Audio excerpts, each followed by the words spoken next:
বড় মা ভীষণ কান্নাকাটি করতে থাকে জাহ্নবীর মুখ থেকে খবরটা শোনার পরে। কি করে আরণ্যকের অ্যাক্সিডেন্ট হলো এটাই সবাই জিজ্ঞেস করে।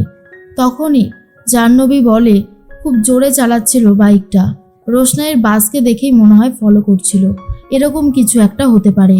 তনুশ্রী বলে, ওই মেয়েটা যবে থেকে এই বাড়িতে এসেছে তবে থেকেই আমার ছেলের সর্বনাশ ঘটিয়ে চলেছে, ওকে আমি এত সহজে ক্ষমা করবো না, ছাড়বো না ওকে আমি। এরপর বাবলু বলে, একটু শান্ত হও, বিপদের সময় মাথা ঠান্ডা করতে হয়। বড় মা বলে, আমাদের বাদশা চিরজীবন যতদিন পর্যন্ত পেরেছে সবাইকে সাহায্য করেছে, আমি কোনোভাবেই বাদশার কিছু হতে দেব না, আমি ভগবানের কাছে প্রার্থনা করব ভগবান যাতে ওকে সুস্থ করে দেয়। এরপর বাবলু বলে, বড় বৌদি অনেক হয়েছে, থামো তো থামো, আর ভাল লাগছে না।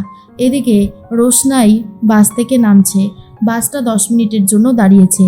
রোশনাই তখনই প্ল্যান করে এখান থেকে পালাতে হবে, আর সেই বুঝেই রোশনাই পালিয়ে যায়।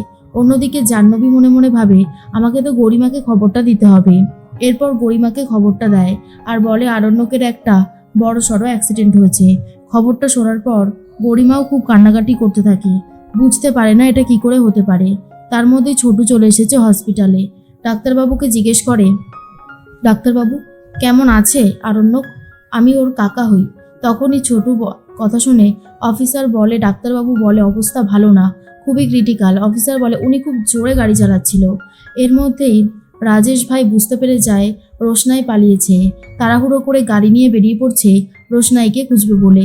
আর এদিকে রোশনাই একটা বাসে উঠে পড়েছে আর বলে, স্যারজি আমি আপনার কাছে আসছি, আপনাকে যে সুস্থ হতেই হবে, আপনি সুস্থ হবেন স্যারজি, আপনি সুস্থ হবেন, আপনাকে আমি কোনোভাবেই যেতে দেব না, আপনি আপনি আমাকে ছেড়ে যেতে পারেন না।